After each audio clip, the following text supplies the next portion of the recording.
lost his throne, exiled from Wakanda, the only home he's ever known, and now ousted from the freaking Avengers. Uneasy is the head that wears the crown. These events unfold right after the Intergalactic War of Wakanda. After stopping Emperor N'Jadaka and his intergalactic Wakandan empire, T'Challa returns to Earth only to realize that the people of Wakanda, for some reason, came up with a brilliant but ill-timed idea to form a parliamentary democracy while he was away.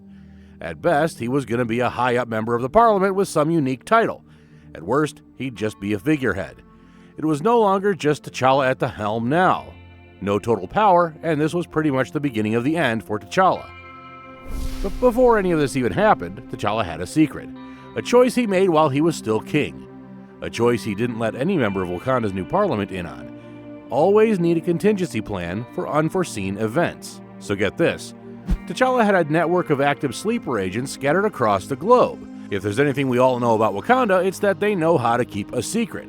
So T'Challa actually maintained his network of stealth Wakandan agents across the globe, keeping tabs on anything and everything Wakanda. Guess this is Marvel's version of Big Brother. Their more important mission was gathering info about the Avengers and their powers. Stealing a page out of Bruce Wayne's playbook, Marvel actually got Black Panther making moves like Batman. But apparently T'Challa wasn't the only one in on this little secret. And like all things done in the dark, eventually all will be revealed in the light. Among these deep cover Wakandan agents was a childhood friend of T'Challa, Jahai. Jahai turns back up in Wakanda, dead at the hands of an even more secret and mysterious group of assassins targeting T'Challa's secret assassins. And Jahai's assassination exposed the king's little espionage operation. As you'd expect, that did not bode well at all for the galactic ruler. It didn't take long for Shuri to uncover encrypted messages to the assassins from within Wakanda, and just like that, the operation was in shambles. All the messages pointed to one man, Achille, leader of the Hatut Zeraz secret police. Shuri had some elaborate reason as to why he was the mastermind behind the spy killings. She explained that Achilles' goal would be to take over Wakanda by declaring martial law. All he'd have to do is get rid of the king's little espionage secret and watch the monarchy and parliament tear each other apart, destabilizing the country. Ingenious. A civil war. Well, the moment of truth eventually came. Achilles was brought before parliament and told to answer for his crimes. Achilles did exactly what anyone would. He pointed to the one who set up the entire network of spies. He exposed T'Challa's own deceit and decision to install assassins in allied nations. And that's one heck of a snitch right there. This big reveal right before Parliament did exactly what Achilles wanted. It turned Wakanda against its Black Panther. The Parliament saw him as untrustworthy and paranoid. They all saw him as a dictator. T'Challa was stripped of the Black Panther mantle and taken into custody. Well, being the badass that he is, escaping the Wakandan guards and even fleeing the country was a walk in the park. He had just one mission, proving his innocence in the murder of his friend. However, in the midst of all that turmoil, Achilles did exactly what smartass Shuri foretold. From the chaos came power. Achilles launched his coup, sending Wakanda to the edge of an all-out civil war. Achilles' power grab was made under the guise of stopping T'Challa, who had been marked as a fugitive traitor out to reclaim his throne. So T'Challa put together a team of allies like the Dora Milaje, the legendary Storm, and a young hero named Tosin Aduye to help him stop whatever Achilles was up to. But the team was only going to fight with the former king under one condition. He never again claimed to be Wakanda's king, a condition he agreed to. And with that, his royal status was stripped away. To add to his further loss, let's get to his battered relationship with the Avengers.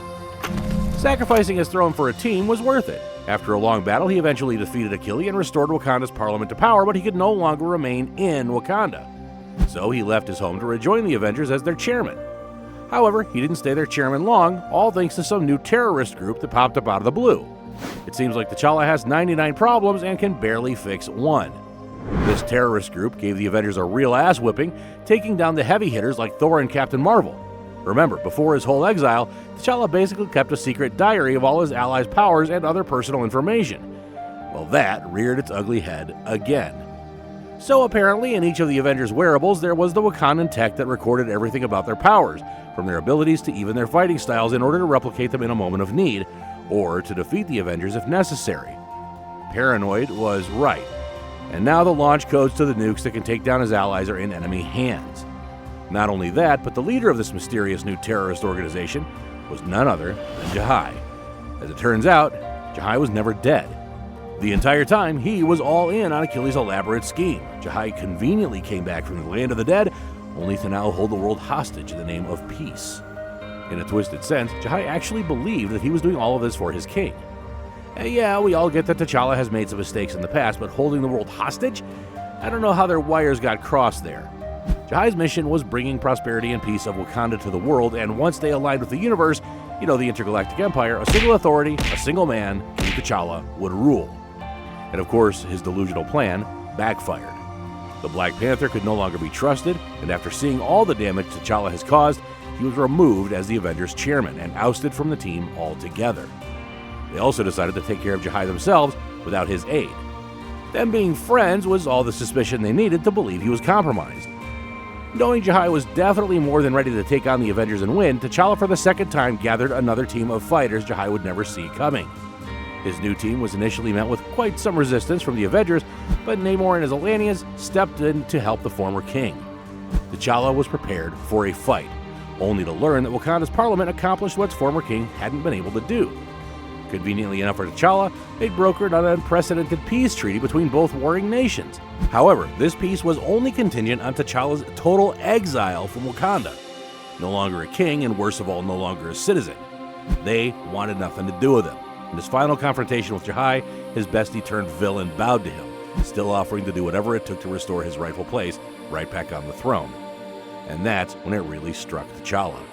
He was not worthy to be king, and probably never was to begin with.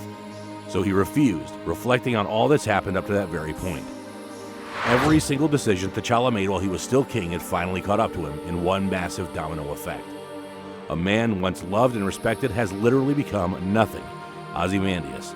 He betrayed the trust of his fellow Avengers, betrayed the trust of the Wakandans, turned Wakanda against itself, and watched them oust him in exchange for a chance to stop the monster he had created.